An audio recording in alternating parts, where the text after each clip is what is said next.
ক্রেতা বিক্রেতায় সরগরম ভারতের নয়াদিল্লির এই মার্কেট। দেশটির পণ্যে বুধবার যুক্তরাষ্ট্রের বাড়তি 50% শুল্ক কার্যকরে এখন আলোচনা সর্বত্র। এমন ধাক্কা কিভাবে মোকাবিলা করবে এ নিয়েও প্রশ্ন ঘুরছে জনমনে। এখনই না হলেও শীঘ্রই শুল্কের প্রভাব পড়বে ভারতীয় পোশাক, আসবাবপত্র, রাসায়নিক সহ অন্যান্য পণ্যে। এশিয়ার অন্যান্য দেশের তুলনায় এখন পর্যন্ত সবচেয়ে বেশি মার্কিন শুল্ক ভারতে। স্থানীয়রা বলছেন বাড়তি শুল্ককে ভয় না পেয়ে করতে হবে মোকাবিলা। আমাদের উচিত যতটা সম্ভব দেশের ভেতরেই পণ্য বিক্রি করা। যদি রপ্তানি করতেই হয় যুক্তরাষ্ট্রকে বাদ দিয়ে অন্যান্য কোথাও করতে হবে। রাশিয়া ও মধ্যপ্রাচ্যের দেশগুলো আমাদের ভালো বন্ধু, আমরা সেখানকার নতুন বাজার ধরতে পারি। সত্যি বলতে শুল্ক নিয়ে আমাদের অবস্থান স্পষ্ট করতে হবে।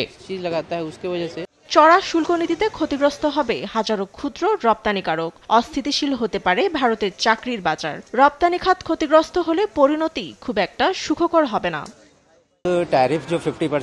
50% শুল্কে যুক্তরাষ্ট্র ভারতীয় পণ্যের দাম দ্বিগুণ হবে। এটি আমাদের জন্য বিশাল ক্ষতি। অন্য কোনো দেশের আক্রোশের বোঝা ভারতকে বহন করতে হচ্ছে, যা আমাদের প্রতি অন্যায়।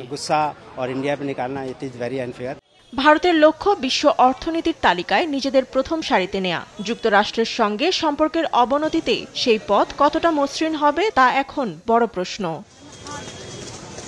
ফাতেমা তাসনিম, নিউজ ডেস্ক, দেশ টিভি।